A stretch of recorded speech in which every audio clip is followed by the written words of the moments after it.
Bobby Simha Reshmi Menon திருமணம் எப்போது? உருமின் படத்துல நடிச்சப்போ அந்த பட நாயகன் பாபி சிம்ஹா, நாயகி ரேஷ்மி மேனன் 2 பேருக்கும் இடையே காதல் மலர்ந்தது. ஆரம்பத்துல அவங்க காதலை மறைச்ச போதும் அது மீடியாக்கள்ல பரவுச்சு. அதனால இனிமே மறைக்க முடியாதுன்னு காதலை அவங்க ஒத்துக்கிட்டாங்க. அதோடு சில மாதங்களுக்கு முன்னாடி அவங்களோட திருமண நிச்சயதார்த்தமும் நடந்தது. ஆனா 2016 திருமணம்னு சொன்னாங்களே தவிர எந்த மாதத்துல நடக்குதுன்றத பத்தி சொல்லல.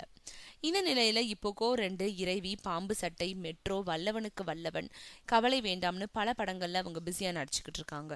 அதோடு 1, 2, 3 தெலுங்கு படத்துலயும் நடிச்சிட்டு இருக்காங்க. அதனால சென்னைக்கும் ஹைதராபாத்துக்கும் அடிக்கடி பறந்துகிட்டு இருக்காரு பாபி சிம்ஹா. அவர்கிட்ட நிச்சயதார்த்தம் முடிஞ்சிடுச்சு, எப்போ திருமணம் செஞ்சுக்க திட்டமிட்டு இருக்கீங்கன்னு கேட்டா 2016 கண்டிப்பா திருமணம் நடக்கும், ஆனா எந்த மாதம்ன்றத முடிவு செய்யல. ஏற்கனவே கமிட்டான படங்கள்ல பிஸியா நடிச்சுக்கிட்டு இருக்கிறதுனால கைவசம் உள்ள படங்களை முடிச்ச பிறகுதான் திருமண தேதியை முடிவெடுப்பேன்னு சொல்றாரு பாபி சிம்ஹா.